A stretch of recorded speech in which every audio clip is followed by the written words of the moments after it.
Hey y'all, it's Mary Hyatt, and I am so excited you're here for this month's topic, which is all about body connection. But before we hop into today's episode, I want you to know that this month we're going to be tackling an essential question. How important is the body really to helping you live fully alive? Well, I'm here to tell you that I personally think that this might just be the missing link you have been searching for, and you weren't even aware of it. This month, we're going to be exploring the crucial role the body plays in our physical, emotional, and spiritual healing from so many different angles. So without further ado, let's jump into it. Welcome to the Living Fully Alive podcast with Mary Hyatt, here to help you find your authentic voice, learn how to love yourself, and embrace your life. And now, your host, life and mindset coach, body love advocate, and doTERRA Presidential Diamond, Mary Hyatt. Hey everybody, it is Mary Hyatt, and I am hanging out at my dining room table with not only my favorite part-time co-host, Lindsley Brooks. Hey girl. Hey girl. But we have a very special guest, Yeah. Dr. Christopher Motley. Yeah. Hello, everyone. I just This want is- to say I have to tell you, you are our first male guest ever. Yes, it's true. the first male guest. Yeah. No pressure. No pressure there. I don't exactly know what the expectation of a male guest would be, but I've had times when my buddies say that I act a bit female about being sensitive and wearing really good smelling essential oils. So maybe Well, you'll fit right in. I was gonna say, I'm going to fit right you're in. gonna be great. Oh my goodness, guys, you are in for such a treat today. I'll give you a little background because, Chris, we've known each other. Also, it's weird to call you Chris. I was going to say, No. call him Dr. Motley. Doctor. No, I just call Dr. him Motley. Yeah. Motley. Motley. Chris and I have known each other for, I want to say, since 2006. Yes. I think is about when I came to see you. We met probably a year after I started practice. Yeah, you were like Yes. a baby I was newbie. a baby doc that was in Franklin, Tennessee. Remember, off of Cummins Street, which is right near Yes. the 5 Point. And I met Mary, and eventually met her family. But has been I mean, it's a long over- time. so that is amazing how long we've known each other. I mean, yeah, it's like, we'll say 13 years. We'll just round it up Yeah. because, I can't remember exactly why I came to you. I can't But- remember either, but I think I had knee issues or maybe some ankle issues. So my aunt, Kathy, was seeing you. Yep. And I can't remember how she found you, but she recommended that I come see you. And then, I mean, I still see you once a month religiously 13 years later. 13 years later. And, and when we catch up, it's like we never not seen each other. It's Missed just, a Yeah. beat, yeah. oh, we just saw each other the other day. So I am thankful, though, that you considered me as your first male guest. Really, I am not, no exaggeration. And this is I'm very my first thankful. time officially meeting you, Yes. but I have been hearing your name for a while now. It's been actually a few years that I keep hearing about this famous Dr. Motley, so it is a huge honor. Oh, thank Yes, you, Lindsley. Thank you. yes. All right. Yeah, so this is the first time you guys have met. Mm-hmm. And I've given her a little bit of prep. And, Oh, yeah. okay, can I tell you a secret? Yes. That when I introduce you outside of when you're present, Uh-huh. I don't actually ever know how to describe what it is that you do. Mm-hmm. And I literally call you my weirdo doctor. I'm like, Chris, my weirdo doctor. And I'm like, but my friends know that they know what I mean when I say that, which is Yes. like a healer. Oh, Like yes. somebody who truly is, and I would say, I've said this to you to your face, but you are absolutely brilliant at what you Oh, do. Thank you. I mean, really, I appreciate it. I mean, I think what we're used to in our Western culture are, our doctor-patient experience. And I mean, obviously, you're a doctor, but you're also my dear friend. But the doctor-patient experience is you go in, somebody sees you for 15 minutes. They aren't asking you what's going on in your life. They aren't concerned with the season of life that you're in. They are certainly not asking you about your stress level. I mean, they're looking at numbers, your blood pressure, and, basically getting just enough information to prescribe you a pill and send you on your way. And you were the opposite of that. I mean, you are truly your bedside manner is amazing. And just the fact that you can intuitively tap into what people are feeling and sensing and like actually see that represented in their bodies, like what their bodies are saying and communicating. you're able to get to the deeper root of what's really going on. It's an art. I mean, it's like you are a doctor, but you're also a healer and an artist, I would say. Oh, you're too kind.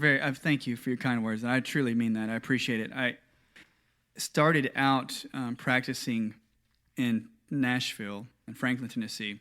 And when I hear the word, I like it, weirdo or voodoo doctor, because I practice many applications of Chinese medicine. Now, I am a chiropractic physician. I went to school at the beginning to just do the normal, regular adjustments. When I got into school, I started to learn another art form called kinesiology. So many individuals ask, what is the thing you do? So kinesiology, in a nutshell, guys, if I get a bit wordy, just bear with me. It is basically using your muscles as an indicator of what's going on internally. So each of our muscles, each one has a specific artery, a specific nerve, and a lymph node that feeds the muscle, that gives your muscle the ability to expand and contract, like doing a bicep curl. Now, there are 5 different factors that can affect those things: the arteries, the lymph, the electricity, the meridians that go to the actual muscle. In acupuncture, it's meridians, electricity.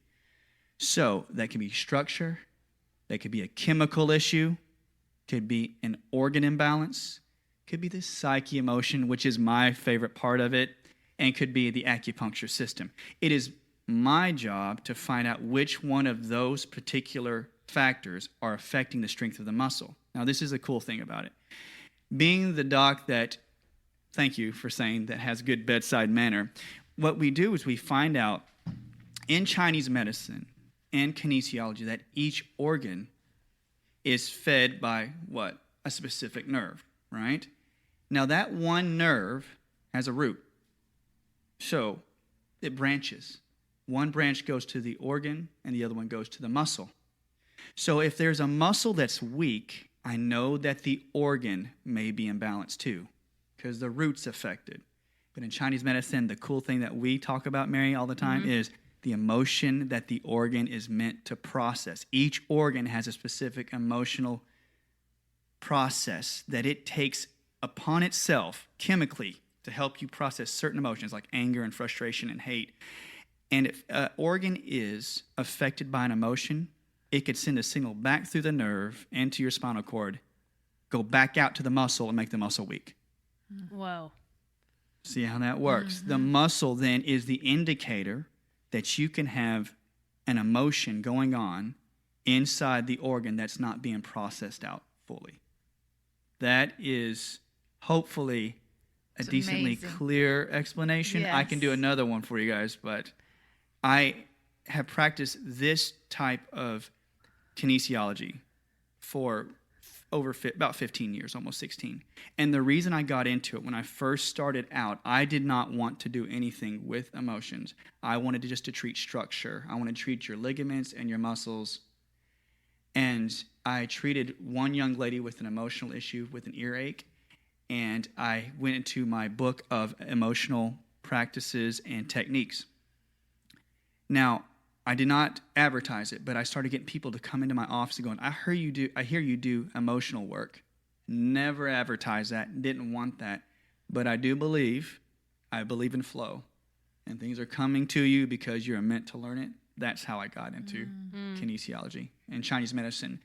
The more I delve into traditional Chinese medicine, the more I saw the effect of spirit and emotion on your structure and your physicality.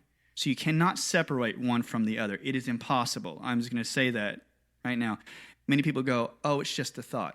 Oh, there's too many implications with it just being a thought. So I'll turn it back to you. No, it's so true. And I think that's the misconception is we compartmentalize. Yes. And we say, oh, I have an upset stomach or I have a headache or, whatever symptom may be showing up. And we just think it's just sort of something random that happens in the body. And what I love about what you're saying is that's almost like the end result And it starts way, way, way, way, way back inside. And like you're talking about this root system that has these branches. And to me, what's so amazing about that is like, God, our bodies are so intelligent and so connected. Yes. And I think that obviously because you're a doctor, you geek out about this. You know what I mean? Very much so. you, I'm sure, actually I know this because we've talked about it. Like you're researching it, you're going to these seminars, you're getting all this fascinating information. But I think about like the lay person who's walking in your door and somebody who's probably listening to this podcast. And to me, it's so empowering as a quote unquote patient to know that it isn't just happenstance that I have a headache. That's my body's way of responding to something that's happening and going on. Oh, I can't agree more. I think when a symptom comes up on any individual that comes into the office, then somebody says, I've got a headache or I've got a stomach ache. The first thought, if you met early Motley, would be, well, it could be this vertebra out of alignment. It could be that you ate something that you shouldn't have eaten, and that's all true. Now it goes to the symptom, which is a headache, which then directs me to the acupuncture points that are in the area of the headache. So let's say this for an example, that Mary comes in and she has a headache right at the edges of the eye, right around her temporal area. To me, that would indicate a gallbladder issue because that's the first gallbladder point. Then the acupuncture point, okay. Gallbladder 1. So if you notice people when you see them and they go, man, my head hurts, and you watch how they rub their forehead above their eyes, that's the triple burner. That's adrenal and thyroid. So when you find, let's example, the gallbladder for Mary, then you would ask her, did you have any frustrating events or anything with anger or hate? Because if her gallbladder is not at 100%, if it's imbalanced, I know she has a problem processing frustration and anger, resentment. Could that make her have a headache? Yes, it definitely can, because as she actually cannot process the frustration, it makes her gallbladder weak. Then if she eats something that challenges her gallbladder, like fatty foods, like an avocado or an almond or a fish of some sort, her body has to balance out. It goes, either I process the frustration or I have to take excess energy and go process the fats. So you see how it kind of works together. The headache, it tells me that the gallbladder is infected, but we're so multifaceted. You just said it. We're so interconnected. You can take one idea or one amount of information, the eye, the headache, and you can get a ton of information from that one thing. That's what I love about the communication within the body. I love to talk about the electrical communication within the body. I love this stuff. I know. So I'll just say I have a first year kinesiology kind of education, so I'm tracking with you, and I do energy work and everything too. Yeah. So would you kind of expand on, like, what do you do? So let's say, to continue this example, you get Mary coming in there. What do you do in that moment? How do you treat it? What do you address first? And how do you balance that? It's a great question. So please interrupt me if I get long-winded. But when Mary was just talking about the communication system within the body, I love the research on electrical activity within the cells. So follow me here. They call it the living matrix. So every cell in your body is not gobbledygook. It is not a big bag that has this stuff just floating around. It literally has what they call a cytoskeleton. So follow along, guys. There is scaffolding within your cells, just like the framing of your house. And you're designed on these frames to have certain types of proteins, which are what? Semiconductors. They conduct electricity. So you have structure within your cells, and they're connected with wires through the cell wall into the intracellular matrix, the goop between your cells, and they connect to other cells and other nucleus. So what is that saying? Electricity is traveling through you all day. And the communication is running up and down your body, through your nerves, through your cells, through your meridians, the acupuncture system. And what does that do? Movement of electricity creates waves. It creates vibration. It creates frequency and sound and tone. So as it goes down the body, what I do, if somebody ever has a break in that line of communication, remember, it's electricity and light. We're all electricity. We're all light. If there's a break in the communication, then the person will have their field shrink around the break in the line of communication. You guys get it? Mm-hmm. So it's like wires in a wall that go to your outlet. If you have electricity running to that outlet all day, you'll create an electromagnetic field in your wall.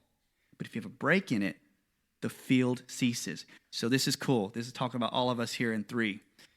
If I'm a person who goes, how do I adjust it? How do I fix it? You ever hear the term energetic healer, magnetic healer, empathic? Mm-hmm. We have the ability, some of us do, to feel the break in the field. When I touch the point that has a problem in the field, I ground you out. I literally take the voltage that was stopped at a certain area, and I put my hand in there, and then your voltage transfers to me. Because you're a current yourself. Yes. Is what you're saying. I'm a tuning fork. I'm like a RAM memory. A tuning fork. Yes. Yeah. So I ground you out. You pass it along to me, and what do? We get the feeling of that person. So how do I fix it? I use a small device called a resonator, guys. And it is a small piece of plastic that they use this type of plastic on satellites because it's very static sensitive, electrostatic sensitive. When I touch a point that's having some electrical or blood flow issues in the area, remember the signal passes to me and I'm rubbing this small plate. My skin texture all around my body will change momentarily because when a field shrinks, your skin shrinks too. When I touch you, I do exactly the same thing your skin does. And then my skin tightens. You guys get it? And I get a small squeak on this plate, which tells me I found a break in the field. Now, this is what happens really I love. Me and Mary talk about it, and Lindsay, we're going to talk about it. When you walk into a room and somebody doesn't feel right to you, what happened? You felt a break in their field. And we would, in layman's terms, we'd say like the vibe. The vibe, or the vibration. I don't like the energy of that person. Or I don't like the vibe of that person. I feel off when I'm around them. Why? Because you are grounding them out. Their vibration rate, if it's low, will create a small, low field around them. If you're trying to operate at a higher field, what do they always try to do? Higher fields and low fields, when they meet, the waves, they try to meet in the middle. Right. Like it's that whole thing of the crabs in the bucket. Yeah. You know, like if you're vibrating really high and you're around somebody who's vibrating super low, it's like you feel like that energetic pull, like they're trying to pull you back into the bucket when you're trying to climb out. That is a great analogy. I like that. Yeah. And so it's like, you know, what do they say? I think Tony Robbins says you're the average of the 5 closest people to you. And think about what that means energetically, because we think we're influenced by people's thoughts, by people's belief systems, by their values. And so think about, like, for example, let's say you're trying to move higher in your career, and you're from a blue collar family, and everybody in your family says, hey, money is the root of all evil, for example, and you want to make some serious money, but you are surrounding yourself with the people who have the mindset that people who have money are evil, are bad, and that is maybe not a healthy, godly thing, but it's better to be humble and to be on a lower means. Then what we would say, without explaining it through what you're just saying, it's like, oh, the average of the 5 closest people to you, you can't actually rise that high because the mindset, the value system, the belief system of these people, it brings you down. Yes. And you have to sort of meet their energy level. You have to match that. But this is almost like another layer to that saying, where it's like, it's actually a frequency. It is. The science behind There's science, yeah. As nerdy as it sounds, it's called actuation. If you have a waveform, like Mary was talking about, a really high wave, a wave length and a wave height, which is called amplitude. If somebody has very low waves, low amplitude, you're always going to try to, be pulled towards the middle. So if you are in your friend group that amplifies you, it means you're all in the same frequency range. That's physics. So you actually have people that have the same wave length, same amplitude, and the only way you can move is basically upward because you see eye to eye. That's why there's one person in the group that comes out and you go, I don't like them in the group. Now, we're not being harsh to anybody else in the group. We're saying that when you get pulled down, you are getting out of your comfort range. So when we talk about healing, if I find an area on the body, I'm trying to find something that's on the body that's made the body uncomfortable, right? So in essence, I go in and all I'm doing, guys, this is what I love. If you took an acupuncture needle, if you took pressure with my hand, if you took certain devices I have at the office to help open up the electrical flow in the tissue and the blood flow, that electricity and that blood flow will return to the organ that the meridian was meant to feed. So then what happens? The organ heals on its own. You heal yourself. I'm not acting as though I'm the person who heals on everything you have. You're just basically asking me to walk alongside you in a journey. You're giving me a story by the breaks in your field. And what I do is open it up and say, here's a bit of energy. Go do what you want to do. I love all of this. And I'm going back to the original introduction of how Mary did for you, calling you her weirdo doctor, right? Because I think to myself, why is this weird? Why is this woo-woo? Why is this the unusual? Why would this, you know what I'm saying? Because there, at least in my experience, and I'm sure you feel it too, there's a lot of resistance around any kind of alternative medicine. Yes. Why do you think that is? I would assume that alternative medicine would indicate that there is a connection with parts of your body that is unseen. For instance, if you could tell me that a thought could create a physical problem, many in the Western realm would say that's not right. But think about it with me in this way. In psychology, they say that if somebody or a thought comes to your brain, a thought comes into your brain, triggers what we call the pineal pituitary axis. So everybody call it the pine cone. It's your access to theta frequency. When you pray or meditate, that is your connection to higher source. But when a thought enters your brain, it literally triggers a neurotransmitter response. So you get a thought, and this is what you do with every single thought. Is it a good thought or a bad thought? Am I going to run from it or am I going to fight it? So that triggers your brain to create a chemical that then goes to your thyroid and adrenals and your ovaries or your testes to tell them to create hormones. So you had a thought, which was a field, a vibration, enter to your brain, create a biochemical response, which then turns to what? A physical action, physical pathways. Your thoughts create the physical pathways in your life. That's not crazy, right? No, it's not. Well, and I'm just thinking so I'm imagining I'm listening and hearing this for the first time, never having experienced you. And I could go on and story after story. I like you. That's true. I like you too. But I also see you as a patient once a month because I get results. You know what I mean? It actually works. And so it's a twofer, you know. We have a great conversation at the same time, right? I like right? you and it works. So it's great. But I'm just thinking, imagining somebody who's never experienced this before and probably honestly won't get to experience it through you, right? Yeah. And so I'm imagining, okay, how would this relate to somebody who is just kind of living their day in, day out life? And to me, it's like when I think about the idea of my whole message, which is living fully alive, right? Like being awake for life, not sleepwalking, like being able to identify what you're feeling and processing your emotions and being present for what is here and experiencing the joy and the happiness and the gratitude as well as the pain and the grief and all the things that come along with being human. And to me, all of this knowledge that you're sharing with us, you know, if we could distill that into what is the benefit of knowing this? If I don't get to see you as a doctor, but I want to have this kind of knowledge, okay, I'm an energetic being. My thoughts are impacting my cortisol levels, my adrenals, my thyroid, like they're having a physical impact on my body. Yes. Like what can I do as a person to help manage that and balance that out for myself? Like I don't know if that's a normal question to ask you. No, it's a great question. Hey y'all, I just wanted to interrupt this episode real quick to remind you to subscribe to this podcast. I know that emails get lost in your spam folder, so subscribing means my episodes come right to your phone. So go ahead, hit that quick little subscribe button so that you don't miss out on any of the Living Fully Alive episodes. Plus, in addition to subscribing to the podcast, make sure you subscribe to my YouTube channel as well.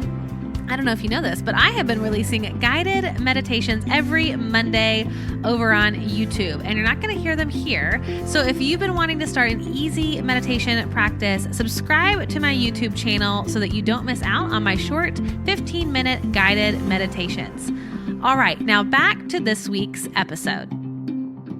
I think, hey, when we've talked about it, I love that we get to talk about the body's awareness. As, quote, simple as it may seem, to become aware of how your unconscious mind stores trauma or stores a problem. And the unconscious program, guys, will actually what? If it's repeated over and over, will cause your brain to grow nerves. They call it neuroplasticity, to carry the specific signal of the trauma or the pain or the memory. So as it grows, it becomes a belief. And so the belief, then you believe it, and it changes your perception of reality. Now I'm going to view everything through the belief I just had from this program. And you know what we do? We take an emotion and tag it to the program. So how does this help us if we find out, if you know the emotion that is represented in your life? Let we say, if Mary came to me and she had resentment, the first thing I would say is, well, we can go to the gallbladder. But we only found that emotion because we knew the gallbladder was bothering her, right? But the beauty of that is when I find the emotion, I know if I go back through rabbit trails, I can find the original program that created the emotional feeling. Which is usually early childhood. First 2 years, you're walking, like you just said, sleepwalking. You are in a state where you're learning everything in the first 2 years of your life. Now, we had a great conversation about meditation, and I tell patients that the act of living still and living now and breathing and feeling energetic, neuronal, the nervous system pressure, if you can actually breathe through the diaphragm and think of a thought or a feeling, have the feeling, and then see where that feeling goes in your body. It's not kooky. It's actual neural pathways that are creating electrical flow to certain areas. You will find the areas, if you do it enough, where you store your trauma. If you get used to the way you feel your trauma is stored, then you can allow energy to flow through it. Now, the cool thing is, you don't even have to know every single aspect of how to fix it, because your body has the innate intelligence to go fix the problem. You allow energy to flow to it. You say, I don't have to know all the ins and outs, all the pieces of the puzzle. Just do what? Go through that old network, disconnect the emotion, which creates a biochemical response in my body, like anger, and say, this is just a thought. So, becoming aware of the feeling points you back to the unconscious programming. Meditation allows you to bring energy into the area where the unconscious program is stored, and then you can start flushing it out. When I think about, like, practically speaking, like if we were to use an example of this, like let's say there is some sort of emotion that's been trapped in my body for a long time, that at the time that I experienced the event that was heightened emotion, like we could maybe call that trauma or not trauma. Let's say it's like a little t trauma. It was intense. And maybe it happened as a child, so I don't have the skill set yet to be able to process or filter or handle that emotion. Then I store that, right? It's almost like we talk about stuffing our feelings. Yes. You know, I'm going to press down my feelings. I'm going to push my feelings down, stuff my emotions. And to me, and I've lived a life of that, of stuffing. I mean, Lindsley, you can identify with that as well, of just like stuffing the emotions, because I didn't know how to even admit that I was feeling angry. What does anger even feel like? How do I express that? How do I embody that? I have no idea. All I know is anger is bad. Don't feel anger. So I press it. I suppress it. I push it down. And then let's say I'm 10 years later in a yoga class and they're asking me to do a deep hip opener asana exercise, right? And all of a sudden, this has happened to me. She's like, I'm telling my personal I might have story. may or may not experience this. Man. I start bawling uncontrollably. Yes. For no reason, right? And now what I know, it's I was accessing trauma stored within the muscle, tissue, and fascia of the body. Yes. That I had stored there, my body had stored there, that I'm suddenly moving in a different, unique way that's accessing that. I'm I'm saying this in layman terms, so No, correct me when I'm wrong. It is exactly. This is great. And so it opens, right? And then that feeling of that anger all of a sudden comes to the surface. Yes. And I'm like, I'm not angry. Why am I feeling anger? And it's like, oh, that was stored within my body. And you didn't even have to have a thought connected to the anger in that moment. No, it was accessed through the movement of the body. Or, this happens to me in meditation all the time. Accessing those suppressed, stored, trapped emotions inside of the body. But to me, that's why I'm a yoga teacher. That's why I love yoga, is because this is what happens. You heal through the body instead of through like cognitive processing. You heal through the physical body by moving it, those trapped emotions within the body. And to me, what's so healing is it's like, yes, we can go see somebody like you. Yes, we can do all this work. But honestly, just the acknowledgement and moving out of a place of denial. Yes. And saying, I'm angry.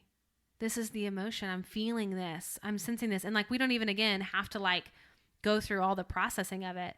I think what happens is the reason it gets trapped is the denial. For so much compassion for ourselves, because we didn't know what we didn't know. Yes. We didn't know how to process it. So it's not like blaming ourselves, but it's going, I didn't have the skill set, the knowledge to process it at the time. Mm-hmm. And so I gave that job to my body instead of my mind. Oh, right. It's like handing that down. Handing off the responsibility and saying, I felt that way with myself. I'd say, I gave my body a job that it was never meant to have, which was processing emotions that I couldn't actually deal with. That's good. And that's where you get those symptomatic things. That's where you get pain that you can't explain. Yes. I didn't fall down a set of stairs. I didn't sprain my ankle, and yet I have all this pain in my ankle, or I have all this pain in my lower back. Why? I didn't physically injure myself, and yet there's pain showing up. That's trapped emotion to me. It's like, that's an indicator. When you have unexplainable pain that you didn't injure yourself through, I'm like, whew. When you have the unexplained injury, that when an individual comes into the office and they go, well, I have really bad shoulder pain, and I asked them, did you bang it on the door or did you run into something? And they say no. That's the first thing too, Mary. I go into it and I go, there must be some emotional or stress or mental stress trauma associated with it. I think what's the most intriguing thing to me when you do like a yoga move, or you're doing a meditation, or you smell a certain smell, or you see a certain sight, the area of the body where an emotion's trapped, they've been doing research where chemical responses are occurring in the area of the injury or the trauma that you didn't even know occurred. So you remember, your subconscious does not forget events. Your muscles store all the memory it went through. If we stretch an area and there's a memory or an emotion stored in that area, there's a huge chemical response occurring that was stuffed in that tissue. It was stored away, and then you open it up and it seeps out into your bloodstream. And what does it do? It initiates your cells to feel the toxin that was stored. So you will respond as though the injury that happened 10 years ago is happening right now. And I think like a really easy example for people, this is a grand example, would be like PTSD. Yes. Right? Like that's a really like exaggerated explanation of this. It's like, great. The war is over, and yet they're experiencing like they're there. They're there. And when you said becoming aware of that situation in your life where it's a problem that your body was never meant to process, just you becoming aware of the situation is creating what they call a positive feedback loop. You're actually calling your brain, your brainstem, parts of your neurology to pay attention and focus on that problem. And so if you pay attention enough to something, you'll start to wake up. You wake up your neurology to find all the areas in your life that have anger. Like you said, why am I angry?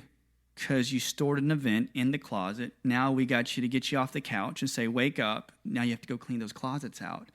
So when you become aware of how angry you are, it's good to feel your anger and not deny it and be ashamed of it, because when you do, what do? You activate your nervous system, the electricity in your body, to find all the frequencies of that anger everywhere in the body and go find it. The coolest thing is that we can find people or things that aggravate us because they trigger us, or they hit that small wire in us that reminds us of the original event, that makes us feel that chemical response. That's what triggering is. That's what triggering is. We say that word all the time. Oh, that person triggered me, or what they triggered said me. triggered me. But this is like a physiological, actual trigger. It's a physiological trigger. Whoa. When you had a trauma, let's say we all had a trauma when we were very young. For example, if it was about familial connection, if it had to do with a parent, what if a parent was too controlling in your life? And that control basically skewed your programming and made you have or neglect parts of your life that dealt with personal self-care, right? Somebody was controlling, I didn't take care of myself, and now I'm angry about it. So you could walk into your job and a boss could be over-controlling and remind you specifically about your mom or dad who was controlling, and what do? I get angry right off the bat. Why? Because the programming triggered my body to release the chemicals to produce anger. So now anytime I'm reminded of any type of control, even on the most minor scale, you're on the road, you see somebody trying to move over into your lane, they're trying to control me. There's my anger. All pointing back to the original event. Isn't it amazing how chemically, now this is the beautiful thing we just talked about, us recognizing anger will unravel all that. Yeah. So when you're angry on the road, take note, don't deny it. Why am I angry? Why am I going off the fly? Because then we can also get into, it's too much, but we talk about fight or flight. Yeah. That's what those things will lead into. We get too tired, too worn down, and then our triggers become more and more throughout our lives. Yeah. Oh, yeah. It's funny because I've worked with clients, and when you bring, because you're right, the first step is the awareness piece. And so when you're working with a client, I'm wondering if you experience this too, where all of a sudden the awareness is overwhelming. Mm-hmm. And all of a sudden they're feeling feelings, right, that they've never really thought they were feeling before. Mm-hmm. And it can almost be like, turn this off. Like, I don't know if you've experienced this, but recently I had a client, we tapped into some childhood stuff that she'd never been aware of. And she started texting me and saying, am I going to feel better? Because I felt worse now ever since we've been together. And I think that there's something interesting around the fact that, like, she didn't realize that she was already feeling that. Oh, that's But the great. way that Yes. we have set our lives up to be disconnected or disassociate from a lot of this, our survival of these traumas, our survival of some of these really painful emotions, that they do get trapped in the body, but then you start bringing awareness to it. It's almost like you've just unleashed something, or the valve has been released. So how do you handle that? When people start feeling some feelings that they've been afraid to feel, and yet it's really the only way they can get healthy and get in alignment and actually get some balance in their life, it's like acknowledge these aspects of themselves. Yes, when we adapt, I think that anytime we go into a trauma event or a stressful event that's happened in layers of years, like year after year we've had an event, and you're right, as we stuff them, our bodies are programmed in a positive way to actually adapt. When we go into a fight or flight response, when we get to an adrenaline rush or cortisol response, they call it, like your adrenal glands find a problem, we find a trauma, and we adapt. And our bodies are meant to do that. We're supposed to get stronger and stronger as we go along. So as we stuff, it is a way our body's trying to deal with stress. When we become aware of it, like you said, remember, it's like taking a shovel and you're digging into the ground now, and you expose all these things that come to the surface. How do we deal with it? How do you help it? In the office, Mary knows as well as I do, I work through a system called the Hans-Seeley Adaptation Triad. Don't let it scare you. It basically means your adrenals go through 3 phases. When you have a problem, you react to it, then you adapt to it, you build your body around it, and then you get exhausted because you can't do it anymore. When you start to unravel and want to become aware, you start shedding off the layers. This may be a little too chemistry, but many times I have to work with like essential oils.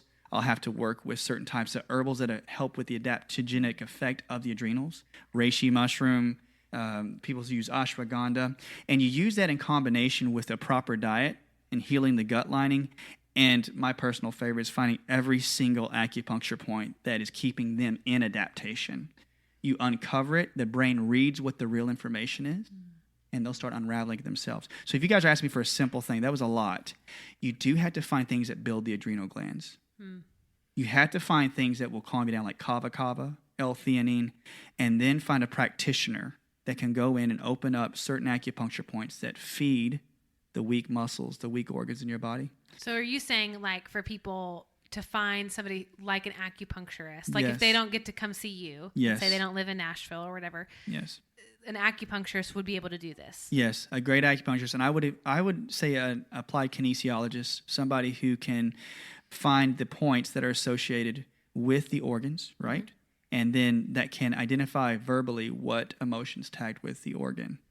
So when we see a response, when I see something uncovered, the greatest results I get with any patient, and I'm thankful I get pretty decent results now. I'm not trying to talk on myself, but it's only when I focused on the fight or flight response, their adaptogenic effect, how they adapt to stress. And that all goes back to spiritual, because what? You're trying to become aware of what my original problem is. And see how I melded it into one? I didn't want to get into spirit talk when I first started out. But then I realized that they're all the same. Mm-hmm. Body and spirit. The adaptation triad really means I stuff. All that thing is down here. I'm like, no, this is how I think about it, guys. I'm going a little further. Think about your iPhone. If you have an iPhone and you have the apps, you downloaded tons of apps. All your apps you downloaded are experiences. Each experience has a certain amount of memory. Megabytes, gigabytes. If you have the app running in the background, you know you're supposed to swipe them off, but you have 15. All those experiences are running in the background, and they're updating all night. And your battery power gets completely drained. Mm. They're running without you becoming aware. When you become aware of it, you swipe them off. What does your battery power do? Goes back up. Hmm. That's how an adaptation triad works. That's great. That's so good. So in sort of like taking all that we've talked about and sort of distilling it into some takeaways, I mean, first and foremost, I'm thinking, like, what's the hope? You know, like, if I'm in a space where I've buried my emotions, some hard stuff has happened in my life, which I would say is universal. All of us have been through something that is really challenging on, you know, a level, you know, scale of 1 to 10, you know, is debatable, but we've all gone through hard stuff. Mm-hmm.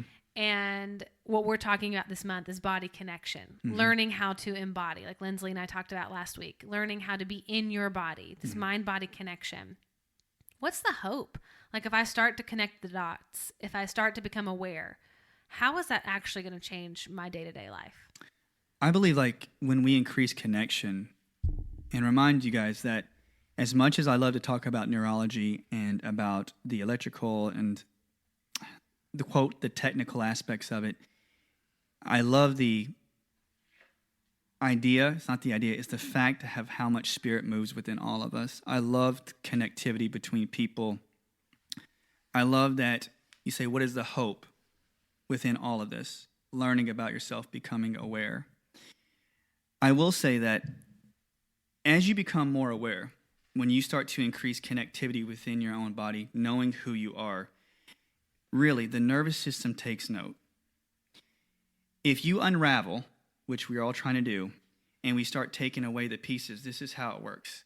It's about yin, yang, the give and take. What you do is you start to free up all the excess weight. And what your body does is it will take every trauma in your life, and this is the hope, the more you clean off, the more you become aware, the more you find the physical pain in your body and feel the trauma.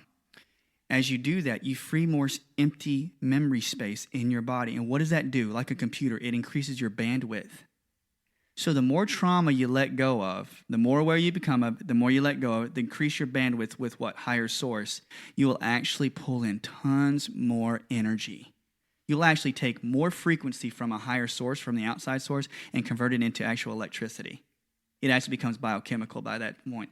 And so you won't even have to think about it anymore. What's the hope? You and I walk around healing without thinking about any of it because we're in the flow. We're accepting and allowing the divine energy to come into us and fix every part of us without saying, I've got to fix this. You're like, no, I don't. I don't have to think about it. It's just coming through me. And that's how balance yin yang works. Mm. You increase that aspect within your brain, within your mind, and it just goes down. And then that's what they call walking meditation. It is the point where they say, I'm walking in what? and my zen. Yeah. It's flowing to every part. I don't have to think about it anymore. Yeah. It's like peace. Yeah. It's peace. It's peace. The hope is peace. That's right. That's in one word. She said, it's peace. Beautiful. Wow. All right. God, this is good. I'm No. I feel like we could just go on and on and on. I mean, like a million. You're coming back, just so you know. I hope I wasn't getting too nerdy with it, guys. But No, it's so great. great. We're gonna have part 2, part 3. Yeah. Okay, so I know that people are gonna go, well, where the heck do I find Christopher Motley? So tell us what you're up to. Tell people where they can find you, how they can stay connected to you. Oh, I'm on, guys. You can connect with me. Thank you for that, Miriam. And Lindsay, you guys are too sweet. Very sweet. You can, at Dr. Motley on Instagram. So it's all spelled out, Dr. Motley. I'm on Facebook with the same, Dr. Motley. I do have my website, drmotley.com. And I want you guys to know that what I am trying to work out, what am I up to? I'm trying to create, not just say a database, but I think it'd be really beneficial for all of us that when we talk about emotion, spirit, chemistry, how all things structure, they all tie together. I'm trying to create just simple database on my website that will give you explanations of how each system can affect the other. Now, it's not to try to fix you because many people may try to come in and I have many people that, on a waiting list, but that's not to sound like I'm bragging. It is that way, but I find that the people who heal the quickest are the individuals who have the most information. So that's what I'm up to right now. You can find me on Instagram. I try to answer as many questions as I can. I have a thing called Ask Dr. Motley on YouTube. So I'm going to have a questions page set up on my website, what's being put up. So you can send in questions, and I'll answer it if I can, as much as I can on YouTube. And then we'll do a Mottcast, which I'm going to have these two ladies on when I get it up and running really well. So that's what I'm up to. I did do, we're doing speaking events, and man, we've got a lot going on. I mean, you guys, this is an empire you're creating. I mean, it's so amazing. And honestly, it's a movement. It's a movement, and to see your page, your Instagram page. I mean, if nothing else, if people follow your Instagram, incredible, massive value. I mean, like every day you're on there, giving incredible insight and connection and knowledge. It's fascinating. So I will link to all of that on our show page. So you guys can check that out in our notes and also on the show page for this episode. But I just want to say thank you. Thank you for sharing your time, for your, sharing your knowledge, your mind. You guys are too kind. I mean, it's amazing. Even though I experience you and I've been to you for so long, like even just this conversation, it's putting so many pieces together. And I think that there's so much hope to anchoring and connecting into the body for our healing process and the power of that. I appreciate it. It's hopeful. So much. So thank you for your work. Thank you so much. I really appreciate it. And if you guys have any questions, try to shoot them my way. And if you have you want any suggestions for good books that turn you into the nerd like I am, I will do my best and I will send those to you. We might have to get a list from you and put it up in the show notes. Keep this conversation going. I would say that with all the shout outs, I want to thank you too so much for having me. I really mean it. I appreciate it. We do a lot of Instagram and posting, and I want to thank my assistant Lindsay Blaze. She does a great job. She's the one who makes all the great style. But I think we all in this right now, like with the movement of health and how we want to connect mind, body, spirit. It's a rare thing, but it's making more of a movement. It is. In our culture. Yes. One you are person a at a time. Leader in that. Oh, thank you. Yeah. Thank you. I think that having you ask me to be your first male guest. Yeah. I just want to say I am very honored. You did a great job. We'll have you back. Thank you. Hey, we'll keep you around. In the case of males, you did, Oh, thank you. You showed up well. All right. Guys, we're so excited to continue this conversation for our final episode next week. So make sure to tune in to that episode. But of course, as we close out this episode, just to remember that the purpose of life is to be grateful, to be great, and to be full. We'll see you guys next week. Bye. If you loved today's episode, make sure to share it with your girlfriends and invite them into the conversation of this month's topic of body connection. And if you want to keep the discovery journey going of living more fully alive, check out all my past episodes from this podcast over at maryhyatt.com/show. Plus, you'll be able to grab the show notes for this episode along with the essential oil recipe of the month. Again, that's maryhyatt.com/show. All right, y'all, see you next week.